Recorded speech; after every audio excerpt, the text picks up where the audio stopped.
미국에서 가장 위대한 시인으로 평가받는 윌트 휘트먼이라는 사람이 있습니다. 그는 서민의 희망과 자유를 진실하게 표현해서 많은 사람들의 지지를 받았다고 하고, 또 그의 문장은 좋아서 위대한 시인이라 이렇게 불렸다고 합니다. 그런데 그가 자신의 책 속에서 한 구절을 한 의사와의 대화를 적어놨는데, 거기서 이런 글이 나옵니다. 저는 의사가 된 지 30년이 됐습니다. 그동안 수많은 사람에게 처방을 했죠. 그리고 아픈 사람에게 가장 좋은 약이 바로 사랑이라는 것을 깨달았습니다. 라고 써놨다고 합니다. 그래서 그 말에 공감은 했지만 의사가 그런 말하기는 좀 그런가 싶어가지고 물었어요. 그럼 사랑이라는 이야기 잘 안 들을 때는 어떻게 합니까? 그랬더니 하는 말이, 그러면 투약을 2배로 늘리면 됩니다. 이렇게 말합니다. 무슨 말이에요? 2배로 사랑하면 된다는 겁니다. 오늘 여러분들이 서로 간에 2배로 사랑할 수 있는 그런 성도가 되시길 축원합니다. 2배로 안 되면 4배를 사랑하면 돼요. 그러면 못 고칠 질병이 없고 회복되지 않은 인간관계가 없게 될 줄 저는 믿습니다. 사람이 선하게 살아가는데 뭐가 필요할까? 뭐 예수님이나 바울이나 아니면 베드로나 이런 사람들을 선생으로 삼고 그들의 삶을 우리가 본받아 사는 것도 좋은 일이지만, 무엇보다도 가장 중요한 것은 내가 사람들의 필요를 채워주는 것이라고 지난주 제가 말씀드린 기억이 있습니다. 목마른 사람들에게 물 갖다 주는 것이 가장 친절한 사랑이고 헌신이다. 이렇게 말씀했죠. 여러분.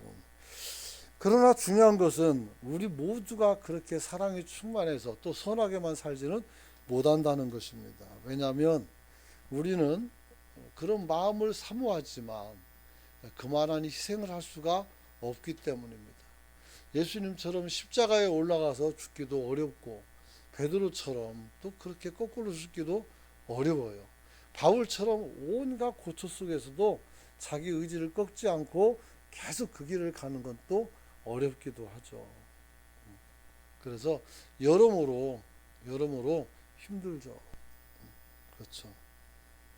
자, 그래서 우리가 어떻게 하면 하나님의 주신 선한 능력으로 사람을 도울 수 있을까 그랬어요. 그래서 능치 못할 일을 우리가 할 수 있는데, 그것은 바로 우리가 변화가 되면 가능하다. 이렇게 말씀을 드렸습니다. 그래서 어떤 것이 우리를 변화시키느냐?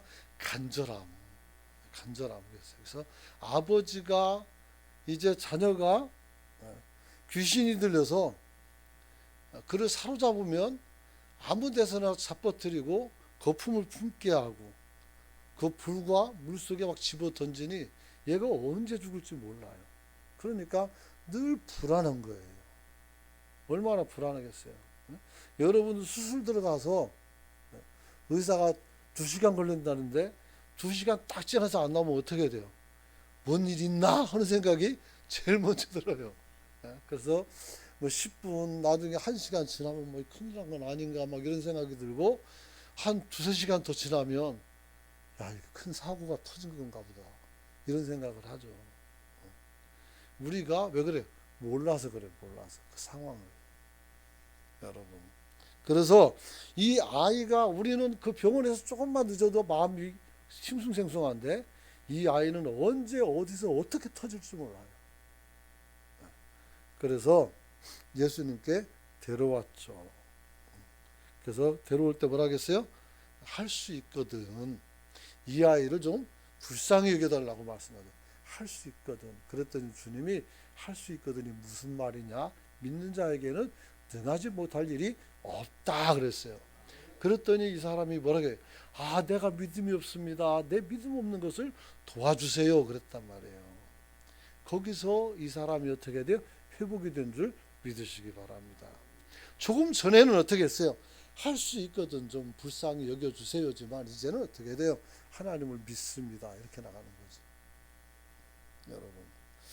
그래서 하나님의 이 말씀, 예수님의 이 할 수 있거든은 무슨 말이냐라는 이 말씀은 이 아버지를 단숨에 변화를 시켜놨어요. 하나님의 말씀은 힘이 있습니다.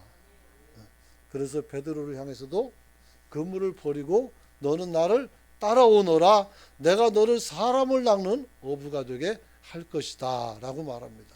그러자 거기서 어부로 지금까지 살아왔는데 모든 그물과 배를 버려두고 아버지도 버려두고 어떻게 돼요? 예수를 따르는 제자가 됐습니다. 여러분이 변화를 경험할 수 있기를 축원합니다. 그게 쉬운 게 아니에요. 영생을 바라고 주님께 왔던 한 청년은 내가 어떻게 하면 영생을 얻겠냐고 물어봤고 계명을 네가 지켰냐고 했을 때 다 지켰다고 했어요. 근데 한 가지 부족한 게 있는데 너는 재산이 많지 그거 팔아가지고 사람들에게 나눠주고 너는 나를 따라오너라 그랬어요. 베드로에게 따라오너라 한 것과 똑같은 말씀이에요. 그런데 베드로는 그물과 배를 다 버려놓고 주님을 따라서 제자가 됐지만 이 사람은 그러지 못했죠. 그래서 뒤통수에서 한마디 더 먹죠. 부자가 천국에 가는 것이 낙타가 바늘길을 통과하는 것처럼 어렵다. 이렇게 말씀하죠.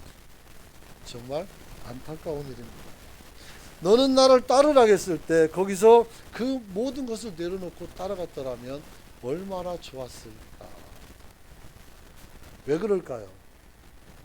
사람들은 지금 받고 있는 은혜가 어떤 것인지를 잘 몰라요. 지금 내게 주신 하나님의 복이 어떤 것인지 잘 몰라요. 이번에 임직이 받게 되는 분들도 자신들이 지금 이게 어떤 복인지를 알아야 돼요. 그러면 여러분들의 행위와 생각이 다 바뀌게 됐어요. 그걸 모르니까 어떻게 해야 돼? 옛날하고 똑같이 살라고 그래요. 그러려면 뭘 하고 직분 받았어요? 그러려면 뭘 하고 앞에 서려고 그래요? 내가 지금부터는 얘기했잖아요. 여러분들은 사람들이 바라본다고. 내 고집, 내 생각을 내려놓고 이제는 어떻게 다른 사람을 책임지는 삶을 살아야 되는 거예요. 할렐루야. 그래요. 정말 그렇게 해야 돼요. 말로만 그러는 게 아니고. 근데 그런 게 잘 안 보인단 말이에요. 그러니까 나는 죽어라 기도해야 되는 거예요. 하나님, 이분들의 마음을 잡아주시고 하나님 이 사람들을 준비되게 해달라고 시험이 오지 않게 해달라고 맨날 기도하고 있어요. 나중에 직분 받고 나오면 내가 쫓아가가지고 밥을 뺏어 먹던지 그래, 그래가지고 그건 아니고요. 잘 하라는 얘기예요. 여러분 우리도 변화만 되면 모든 것을 잘하게 될 줄로 믿으시기 바랍니다. 그런 거예요. 두 번째는 우리가 하나님 앞에서 변하면 우리가 모든 것이 가능하지만 우리가 능치 못할 일도 이제 어떻게 돼요? 우리 안에서 은혜가 있어서 우리 마음이 채워짐. 다시 말하면 자족하면 우리가 만족하면 우리는 얼마든지 큰 일을 할 수 있는 줄 믿으시기 바랍니다. 만족하면 안 움직인다. 그건 이상한 사람이에요. 우리가 뭔가 성취해서 만족했으면 그걸 가지고 더 나은 쪽을 향해서 달려나가야 돼요. 그런데 거기서 야 나는 이제 다 이루었다. 이제부터 먹고 놀고 자, 놀고 살자. 그러면 어떻게 돼요? 하나님이 그 전에 와서 뭐라겠어요? 내가 오늘 밤 네 생명을 데려가면 어떡할래? 네가 만들어 놓은 그 모든 것이 누구의 것이 되겠느냐? 이렇게 묻는단 말이에요. 오늘 우리는 더 나은 세계로 계속 더 여러분을 발전시킬 수 있기를 축원합니다. 조선시대 임금 숙종이 밤중에 미복 참으림으로 백성의 생활을 잘 살폈어요. 미행이라고 하죠. 잘 살피는 그런 사람이었습니다. 그러던 어느 날 빈민촌에 가서 허름한 오두막집 앞을 지나가는데 집안에서 막 웃음소리가 계속 나오는 거예요. 막 무슨 말하면 하하 웃고 좀 있으면 또 막 하하 웃고 이게 계속 소리가 나는 거예요. 단발하게. 그래서 가만히 서 있는 거예요. 왜 저러나. 그러다가 궁금했어요. 그래서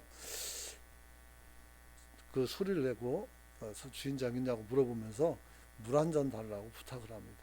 인심이 있으니까 물 주러 가는 사이에 방안을 엿봤단 말이에요.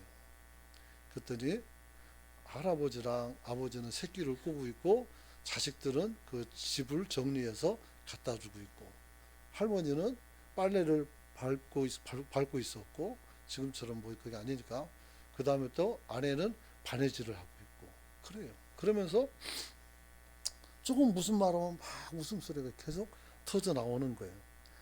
그래서 양반들이 사는 기와집을 지나가도 이렇게 웃는 집은 없는데 뭐가 그렇게 좋아서 웃는가. 그래서 물어봤어요. 신뢰를 무릅쓰고 물어봤더니 뭐라고 말한가 하면 주인이 웃으면서 대답하기를 우리는 비록 어렵게 살지만 빚을 갚아가며 저축도 하고 살고 있습니다 라고 얘기합니다. 그래서 그분이 물었어요. 가난한 것 같은데 뭘 저축한단 말이요? 또 무슨 빚을 갚는단 말이요? 그랬더니 하는 말이 내 아버지 살아계셔서 어머니 살아계셔서 내가 효도해서 빚을 갚으니 감사하고 그 다음에 내 자식이 나를 잘 따르고 선하게 성장하니 얘가 내 저축이라는 거예요. 그래서 자기는 행복하다는 거예요. 그러면서 이런 말을 했어요. 이보다 더 좋을 수는 없습니다. 그랬어요. 사랑하는 성도 여러분, 살면서 여러 부족도 있고 여러 가지 연약함도 있지만 그러나 우리 안에 이보다 더 좋을 수 없다라는 고백이 나올 수 있기를 축원합니다. 어떻게 하면 그게 그렇게 될 수 있을까요? 여러분, 살아있음에 감사하시고 계절을 볼 수 있음에 감사하시길 축원합니다.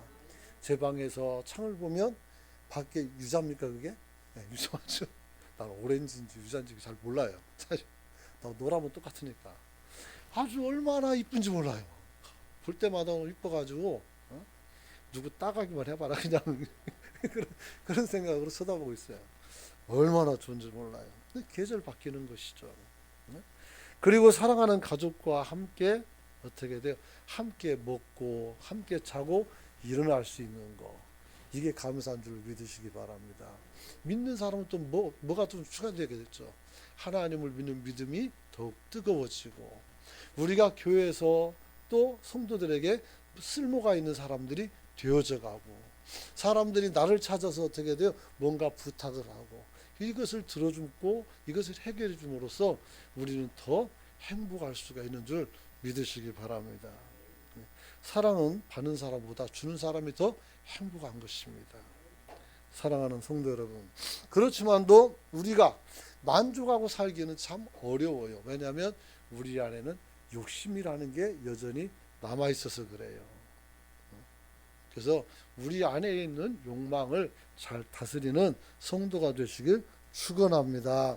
어떻게 하면 되는가? 첫 번째로 하나님을 믿는 믿음으로 내게 이루어지는 하나님의 역사에 대해서 그것이 내게 최선의 결과인 줄로 믿고 사시길 축원합니다. 아, 나는 얼굴이 왜 이렇게 이 모양으로 생겼어? 그게 최선이에요. 아셨죠? 왜 아멘 하셔야지. 그게 최선이에요. 왜 자기한테 자신감이 없습니까? 자신감을 가지세요. 여러분 굉장히 저는 세상에서 어느 누구보다 미스 코리아보다 여러분이 더 좋습니다. 알고 있습니까? 제가 제일 사랑하는 사람들은 여기다 모여 있어요. 그런데 제가 주일날 누굴 기다리겠어요? 하나님이 여기 임재하기를 기다리고 그리고 성도들이 이곳에 다 하나도 빠짐없이 오는 것이 제 소원이라고 했잖아요. 소원 한번 좀 들어주세요. 그래가지고 꽉 한번 채워가지고 우리가 다 모이면 자리가 부족할 수도 있어요. 근데 그게 쉽지 않죠. 여러분, 오늘 우리는 하나님 앞에서 자신의 문제를 바라볼 때 내가 힘이 없어서 또 실력이 부족해서 안 되는 일이 많아요. 그때 하나님께서 이런 것들을 여러분들이 일할 때 이루어 주시는 것을 목격하게 됩니다.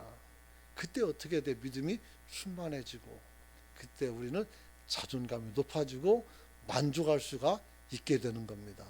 할렐루야. 그런 거예요. 만족이라는 것은 우리 마음이 채워진 상태지 우리 곳간이 채워진 상태는 아니에요. 만족이라는 것은 내 마음이 어떻게 충만한 것이지 우리 아이들이 다 잘된 것도 아니에요. 이 나라 저 나라가 전쟁을 해도 평화로운 삶을 사는 사람은 또 평화롭게 살 수가 있고, 이 와중에도 기쁨으로 사는 사람은 여전히 존재합니다. 남의 불행을 보고 안타까워하는 것은 좋으나 여러분의 불행으로 만들 필요는 없습니다.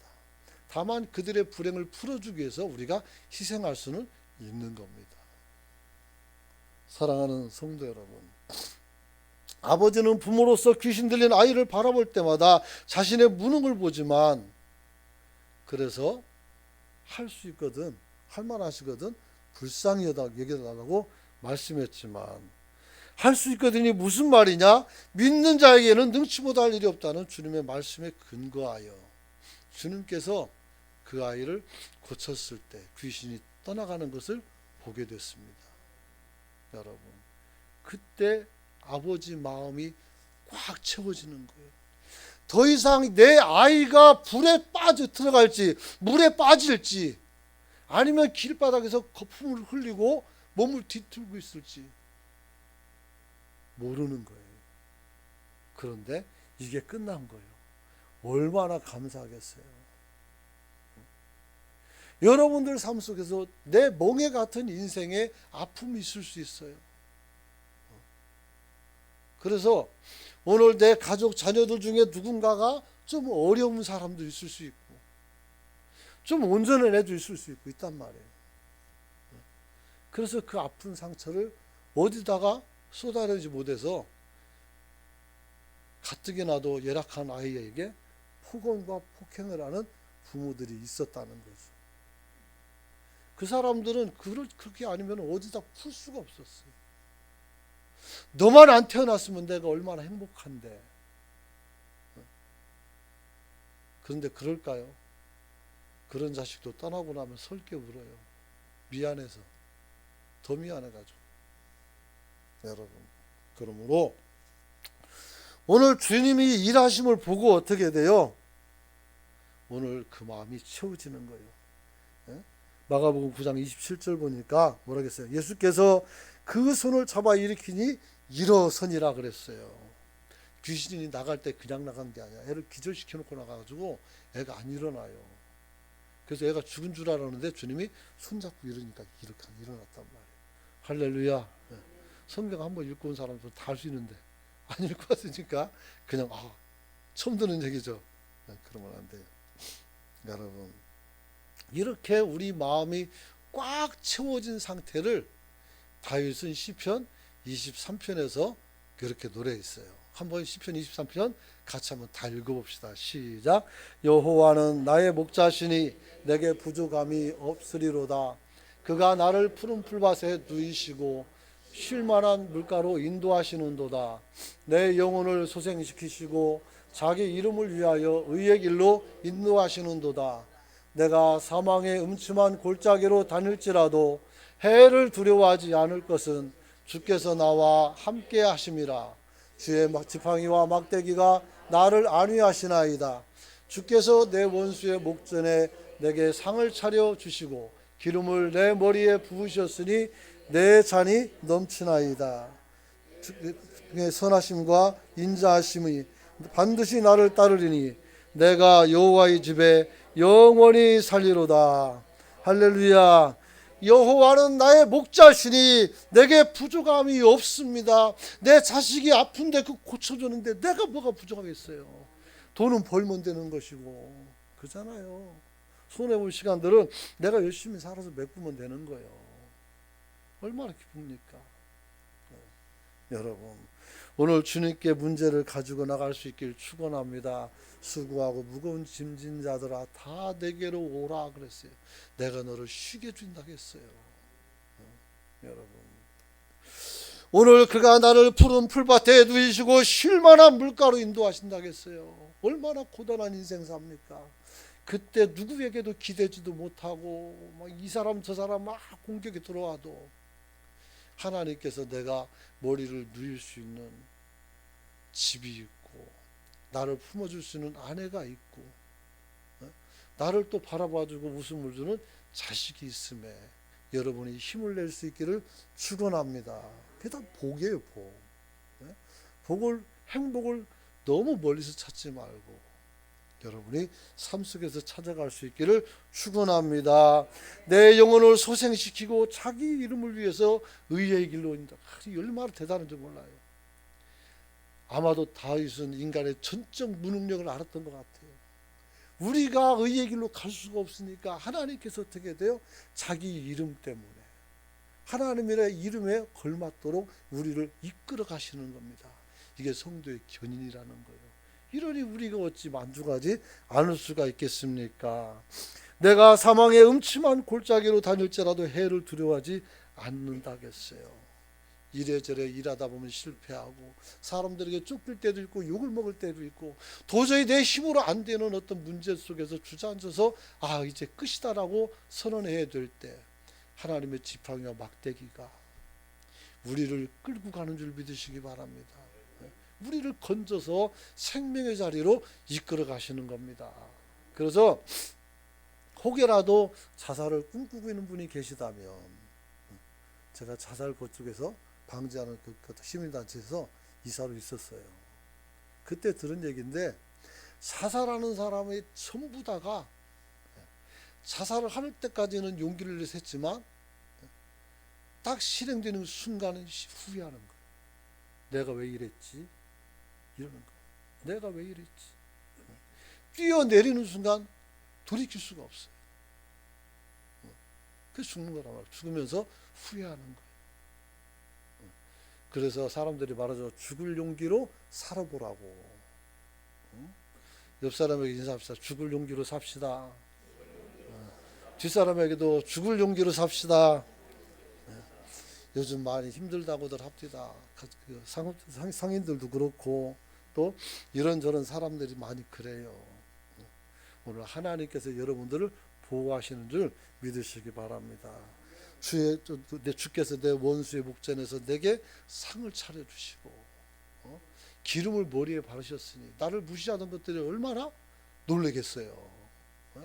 여러분을 한없이 높여준다는 거 아니겠습니까? 그래서 내 평생에 하나님의 선하심과 인자하심이 나를 따라다니니까 나도 이제는 아버지 집에서 안 나올랍니다. 이 얘기예요. 그래서 성전이 그곳이니까 예배당 나와서 기도하고 오늘 여기서 하나님 앞에 만족을 누리는 성도가 되시길 축원합니다. 다윗은 미래에 부족함이 없을 것이라고 하지 않고 지금 이 순간을 얘기하는 거예요. 만족은 지금 이 순간에 누릴 수 있기를 축원합니다. 가만히 생각해 보십시오. 여러분들은 얼마나 좋은 것을 많이 가지고 있는가. 다 힘들다고 하는데 장사하고 이문을 남기고 아이들 밥 먹이고 하나님 숨기는데 조금도 부족함이 없다면 여러분은 큰 복 받은 줄로 믿으시기 바랍니다. 조금 부족할지라도 연약할지라도 그래도 내 안에 믿음이 있고 하나님의 말씀을 들을 때 내 안에 위로가 있고 은혜가 있으면 그것도 만족할 수 있고 여러분들이 주님 앞에 큰 복 받은 줄로 믿으시기 바랍니다. 이렇게 엄청난 복들을 우리가 바로 누리는데 사람들은 왜 인상을 쓰고 살까요? 아까 말씀드렸죠. 내가 받은 것을 모르는 거예요. 개 한 마리가 길을 가다가 고깃덩이 하나가 떨어진 걸 본 거예요. 이걸 물고 신나가지고 집으로 가는데 개천을 건너가요. 아는 얘기죠. 교과서에 나왔으니까. 개천을 건너가는데 밑을 보니까 웬 개가 한 마리가 고기 큰 걸 물고 있는 거예요. 그래가지고 승질나서 저 뺏어 먹어야지 해서 얌마 하면서 왕 했단 말이에요. 그랬더니 고기가 물속에 퐁당 빠진 거예요. 자기가 들고 있는 게 얼마나 소중한 걸 알아야지 남의 것 보지 말고 내 것 보시길 축원합니다. 남의 여자 봐서 어떻게 이쁘면 뭐 할 거예요? 내 여자 보고 내가 거기서 이쁘면 되는 거예요. 그렇잖아요. 내 남편 이쁘고 잘생기면 되는 것이지 다른 놈 잘생기봤자 뭐 할 거요 그거. 그잖아요. 그래서 서로 간에 가진 것에 만족하고 살아가는 성도가 되시길 축원합니다. 아까 말씀드렸지만 지금 이것이 가장 최선이라는 거 꼭 기억할 수 있기를 원합니다. 두 번째로 하나님의 사역자가 우리가 된다면, 일을 하게 된다면 하나님께서 무엇을 해주시는 것에 자존감을 누리는 것이 아니라 하나님의 뜻을 성취하는 과정에서 우리는 자존감을 갖게 되고 만족을 얻게 돼요. 할렐루야. 그렇죠. 그래서 우리가 일할 때가 가장 행복할 때예요. 할렐루야. 네. 은퇴해가지고 일손 딱 놓으면 어디로 갈 거예요? 자기 아내 데리고 산보 가는 것도 한두 번이지. 그동안 하도 많이 써먹어가지고 관절도 안 좋을 거고. 그잖아요. 어디 가자고 하면 따라가겠어요? 네. 힘들어요. 힘들어요. 그러므로 어떻게 돼요? 하나님께서 나를 사용하실 때 여러분들이 열심히 충성해서 여러분들이 은혜를 누리고 만족을 누릴 수 있는 성도가 되시길 원합니다. 은퇴하신 권사님들, 또 어떤 은퇴하신 장로님들, 또 은퇴하신 목사님들 물어보세요. 교회에서 일하고 싶어서, 정말 교회에서 일하고 싶어서 마음이 굴뚝 같아요. 근데 안 시켜주죠. 왜요? 젊은 사람 장뜩 있는데 어른 나와서 돌아다니면 누가 좋아하겠어요? 그렇잖아요. 그러니까 대접 잘 받으시고 아직 기운이 있다면 지금 그 자리에서 할 수 있는 거, 기도하는 거 열심을 내시길 축복합니다. 그래야 돼요. 그래서 어느 목사님은, 물론 목사님 저한테 얘기하던데, 너무 교회 가서 일하고 싶어서 토요일날 문을 잠그고 아무도 못 들어오게 해놓고 혼자 성전 청소를 다 했다는 거 아니에요. 얼마나 하나님 일하고 싶으면 그랬을까. 그래서 그때 생각하기를, 은퇴를 하고 나중에 물러나더라도 나도 뭔가 할 일을 만들어야 되겠다는 생각을 갖게 됐어요. 그래서 여러 가지 생각을 많이 해요. 외국에 나가가지고 일할까, 뭐 이럴 수도 있고, 국내에서 또 어떤 걸 할까, 뭐 여러 가지 있고 생각이 있단 말이에요. 그래서 여러분들도 주님 앞에서 일하는 성도가 되시길 축원합니다. 그러면서 이번에 일꾼으로 발탁된 성도들은 오늘 하나님 앞에 감사할 수 있기를 축원합니다. 축원합니다. 그래요. 기도하고 감사하면 여러분에게 큰 은혜가 있을 거예요. 바울은 말합니다. 내가 궁핍함으로 말하는 것이 아니라 어떤 형편이든지 자족하기를 배웠노니 내가 비천에 처할 줄도 알고 풍부에 처할 줄도 알아. 모든 일에 배부르며 배고픔과 풍부와 궁핍에도 일체의 비결을 배웠노라 그랬어요. 할렐루야. 왜 어디서 배워요? 사역하면서. 그래서 우리가 넉넉하지 않아도 상관없어요. 가난해도 괜찮아요. 하나님 앞에서 우리는 얼마든지 일할 수 있어요. 그리고 하나님께서는 여러분들에게 그 일을 시작하면 그 일을 하도록 도우실 줄 믿으시기 바랍니다. 분명히 말씀하지만 아무것도 안 하는 사람은 아무 일도 안 일어납니다. 그러나 조금이라도 어떤 일을 하는 것은 하게 되면 많은 일들이 일어날 수가 있어요. 특히 하나님의 위로와 도움이 있단 말이에요. 그러죠. 그런 것이죠. 어떤 환경에 있을지라도 우리가 하나님의 일을 하는 과정에서 주어지는 은혜로 만족할 수 있는 거예요. 하나님이 일해 주시니까. 제가 여러분들에게 말씀했죠. 제 신앙 고백은 뭐냐면 하나님은 살아계시다는 거예요. 왜요? 제가 일하다 보니까 하나님께서 도우시고 이끄시고 세워주시고, 정말 오늘 기도할 때, 장로님 기도할 때 나왔지만 말로 표현할 수 없는, 논리적으로 이해가 되지 않는 일들이 일어나요. 그래가지고 목사가 뱉은 말을 실행에 옮기도록 하나님이 도와주더란 말이에요. 얼마나 감사한지 몰라요. 그래서 하나님께서 내게 살아서 역사하는구나, 그런 생각이 들죠. 그래서 별일이 다 일어납니다. 그러므로 여러분들도 그것을 체험할 수 있기를 축원합니다. 그러면 돼요. 그러면 믿음이 더 커지는 거예요. 옛날 그 가난한 사람들이 무슨 돈이 있어서 건축을 했겠어요. 지금 여러분들 막 200만 원, 500만 원 내놓으라면 힘들죠, 당장. 근데 그 사람들은 1000만 원, 1억씩 해가지고 하더라고요. 내가 그때 총각대요. 그래가지고 교회를 짓더라고요. 그 사람들은 돈 어디서 났을까 나도 몰라요. 그런데 그렇게 해서 어떻게 돼요? 그걸 갚아나가고 또 복을 받고. 그래서 하나님 앞에서 윤택한 삶을 잘 살더란 말이에요. 그때 돈이 없어가지고 진짜 그 안수 집사도 불러가지고 집무사 갖다가 바닥 빚내가지고 교회를 진 적도 있단 말이에요. 근데 그분들 너무너무 잘 됐어요. 다 장로님 되고 재산도 많아지고 너무 신기하잖아요. 그러니까 어떻게 돼요? 더 큰 일도 할 수 있는 거예요. 작은데 헌신 못하는 사람은 큰일, 무슨 큰 일을 해요? 걸림돌만 되는 거예요. 생각을 바꾸세요. 하나님을 위해서 우리가 충성하면 하나님께서 우리에게 복을 줄 줄 믿으시기 바랍니다. 내가 말씀드렸잖아요. 큰 토교회라고. 거기는 성도들이 300만 원, 400만 원, 600만 원 내가지고 남미까지 다 갔다 왔어요. 아니 그 사람들은 무슨 돈이 있어서 갈까요?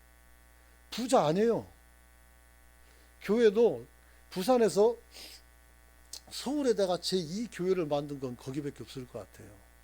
그리고 여러 가지 많은 이렇게 뭔가 요양시설들을 만들어 가지고 전국에 쉼터가 있어요. 가보면 그 교회가 우리보다 안 커요. 인원도 안 많고. 뭘까요? 우리는 그 사람들이 본 것을 보지 않아서 그래요. 우리가 못 봐서 그래요. 눈을 크게 뜨고 세상을 넓게 볼 수 있기를 축원합니다. 다른 나라는 모르겠는데 중국 가보니까 땅이 넓어요. 진짜로. 비행기 타고 가는데도 벌판이 끝없이 쭉 펼쳐져 있어요. 차 타고 가도 한참 가야 되고 다 벌판이고. 그래서 중국이 땅이 넓구나 하는 걸 알았죠. 우리는 조금만 5km만 가면 산이 다 나와요. 전라도 저기 어디입니까? 군산하고 일이 그쪽만 빼놓고 조금 한 10분만 달려도 산이 다 계속 나와요. 그 평지가 없죠. 여러분, 우리가 소명을 받아 그 직을 감당하는 것은 분명히 힘들고 어렵습니다. 하지만 참고 인내하면서 주어진 환경에서 최선을 다하면 살아계신 하나님께서 나머지는 여러분을 도와서 이루실 줄로 믿으시기 바랍니다. 언더우드 목사님이 이 땅에 갔을 때 젊은 청년이었어요.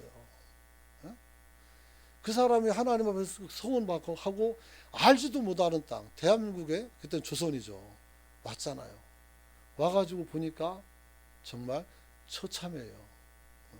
인터넷 뒤져가지고 1980년, 1800년대 서울 시내 딱 찍으면 그때 거리가 사진이 선교사들이 찍은 게 나와요. 막 진짜 지저분하고 더럽고 막 깨제제하고. 그런데 이 백성을 향해서 비전을 품고 어떻게 돼요? 사역을 했을 때 그들이 씨앗이 되어서 이 땅에 복음의 꽃을 피운 줄 믿으시기 바랍니다. 일본은 우리보다 먼저 복음이 들어갔어요. 근데 거긴 교회가 별로 없어요. 여러 가지 뭐 방해한 것도 있지만 우리는 그런 거 없습니까? 그렇죠. 그래서 제일 부러워하는 게 한국에 교회 많은 것을 거기 일본 사람들은 크리스찬이죠. 그 사람들은 부러워한다는 말을 들었습니다. 사랑하는 성도 여러분, 오늘 저와 여러분이 주님 앞에 열심을 내고 기도할 수 있기를 축원합니다. 그래서 오늘 우리가 하나님 앞에서 이제 가장 중요한 것은 이렇게 사역을 통해서 만족을 얻으려면 우리는 기도하는 성도가 될 수 있기를 축원합니다. 우리가 바꿀 수 없는 것들은 하나님께 맡기고 우리가 바꿀 수 있는 것은 바꾸면 됩니다. 그게 바로 믿음입니다. 주님은 말씀해서 할 수 있거든이 무슨 말이냐? 믿는 자에게는 능치 못할 일이 없다겠어요. 능치 못할 일이 없다. 왜요? 부족하면 내가 도와주니까. 다윗이 왕이 되는 과정 속에서 다윗의 능력으로만 그가 왕이 됐습니까? 아니죠. 사울이 쫓아올 때 아둘람 동굴에 숨었을 때 그들을 깊이 잠들게 하고 다윗을 발견하지 못하도록 보호하셨어요. 할렐루야. 응? 아브라함과 조카 롯이 서로 간에 양떼가 말아 다툴 때에 야 네가 동무 난 서우고 네가 부으면 내가 나먹게 했더니 요놈이 좋은 땅 홀랑 가져가 버리네요. 양심도 없어요. 그거 준다고 했으니까 줘야 될 거 아니에요. 마음이 상한데 주님께서 모르겠어요. 야, 동서남북 다 봐라. 그거 다 네 거다. 그래서 네 거. 큰아들이 작은아들 돌아오니까 어떻게 해야 돼요? 잔치하니까 막 성질내요. 나한테는 염소새끼 말 안 잡아주더니 이게 타락하고 돌아온 놈에게 잔치해준다고. 아버지가 뭐라고 해요? 집에 있는 거 다 네 거라는 거예요. 동생을 향해서 그 정도도 양보 못하겠냐. 여러분, 마음 상하고 힘들고 여러분이 불가능한 일들을 하나님께서 이루어주는 줄 믿으시기 바랍니다. 여러분, 베드로는 전도하다 감옥에 갇혔습니다. 그는 낙담하고 비관하지 않았습니다. 그냥 잠자고 있었어요. 뭐 어떻게 할 수 없잖아 내가. 그런데 지난주 말씀드렸죠. 성도들이 간절히 기도하고 있었어요. 그래서 하나님께서 그를 풀어서 살려서 내보낸 줄 믿으시기 바랍니다. 여러분, 오늘 바울은 어땠습니까? 할 수 없는 일을 억지로 하는 것이 아니라 내게 능력 주시는 자 안에서 내가 할 수 있다라고 말씀하고 있어요. 능력 주시는 자가 전능하신데 우리가 못할 게 뭐가 있겠습니까? 그러므로 여러분들이 능력의 허용치는 한도 안에서, 하나님은 주시는 한도 안에서 우리는 다 사용할 수가 있는 거예요. 그래서 내게 주신 은사를 사용할 수 있기를 축원합니다. 아울러 절제도 은사입니다. 아셨죠? 은사를 잘 사용하되 절제도 할 수 있어야 돼요. 은사가 사용돼 가지고 막 잘 나가면 교만해 가지고 그때부터 자기가 왕인 줄 알아요. 그렇게 절제해야 돼요. 겸손해야 돼요. 그래서 우리가 능치 못할 일도 기도를 할 수 믿고 실행하여 응답받는 과정에서 우리도 만족한 사람이 될 수 있다는 것을 꼭 기억하시길 바랍니다. 한번 따라서 합시다. 기도는 불가능한 일을 가능케 한다. 내가 가진 자원과 능력을 뛰어넘어서 행동하도록 하나님이 도와주시는 거예요. 아셨죠? 우리가 아인슈타인처럼 생각하면 우리도 아인슈타인처럼 판단하고 행동할 수 있어요. 그러면 그만큼 머리가 좋은 사람이 되는 거예요. 우리가 예수처럼 행동하면 어떻게 돼요? 우리가 작은 예수가 되어서 이 세상을 구원하는 하나님의 도구가 될 수가 있는 거예요. 그러므로 우리는 우리에게 주어진 어떤 것 봅니까? 한계가 없음을 기억하고 우리가 주님 앞에 충성하여 하나님께 영광 돌릴 수 있기를 축원합니다. 주님께서 산에 오르고 안 계실 때 사실은 이 귀신 들린 아버지가 제자들에게 먼저 나타났어요. 그리고서 부탁합니다. 얘를 좀 고쳐달라고. 근데 얘들은 안 되는 거예요. 그때 마침 주님이 내려왔고 그래서 할 수만 있거든. 얘를 좀 불쌍히 여겨달라고 말을 했던 것이죠. 여러분. 그래서 아이를 고치고 난 후에 이제 아버지도 떠난 후에 제자들이 물었어요. 우린 그거 안 되던데 어떻게 주님은 그 일을 했습니까? 그러자 마가복음 9장 29절 한번 띄워주시기 바랍니다. 이렇게 말합니다. 같이 한번 읽어봅시다. 시작. 이르시되 기도 외에는 다른 것으로는 이런 종류가 나갈 수 없느니라 하시니라. 할렐루야. 기도를 했다는 거예요. 누가? 주님도 인간의 옷을 입었기 때문에 아버지께 기도했단 말이에요. 인간 예수에게 하나님이 허락하신 거라면 우리에게도 허락하신 거예요. 그래서 우리나라 산증인 있잖아요. 조용기 목사님. 돌아가셨나요? 그분 있잖아요. 그분은 얼마나 많은 세계 다니면서 병자를 고쳤는지 몰라요. 근데 그분의 고백 속에 들어보니까 그런 얘기를 하시더라고요. 병자가 나올 때 가장 두려웠다고 그래요. 얘는 안 고쳐지면 나 어떻게 되나 하죠. 그렇잖아요. 병 고치는 목표로 성공했는데 얘를 못 고치면 나는 어떻게 돼요? 큰일 났잖아요. 그런 것이죠. 그래서 오늘 저와 여러분들은 기도할 수 있길 원합니다. 기도보다 빠른 것은 없습니다. 기도는 우리로 모든 일을 성취하도록 하는 것입니다. 우리 싸움은 혈과 육이 아닙니다. 칼과 창으로 하는 것이 아니라 무릎으로 하는 것인 줄로 믿으시기 바랍니다. 여러분, 기도하면 원수도 사랑할 수 있습니다. 여러분, 이제 세상은 우리에게 할 수 없다고 말합니다. 그러나 우리는 못한다고 그 말에 동조해서는 안 됩니다. 아니, 할 수 있다라고 생각하십시오. 하나님 앞에 여러분을 변화시키십시오. 여러분이 하나님이 일하는 것을 통해서 만족을 느끼시기 바랍니다. 기도하시길 바랍니다. 충분히 할 수 있습니다. 우리 같이 주여 치고 통성으로 기도하길 원합니다. 하나님 내게 능력 주시느냐 해서 내가 할 수 있음에 하나님 도전하길 원한다고 기도하시길 원합니다. 주여 은혜를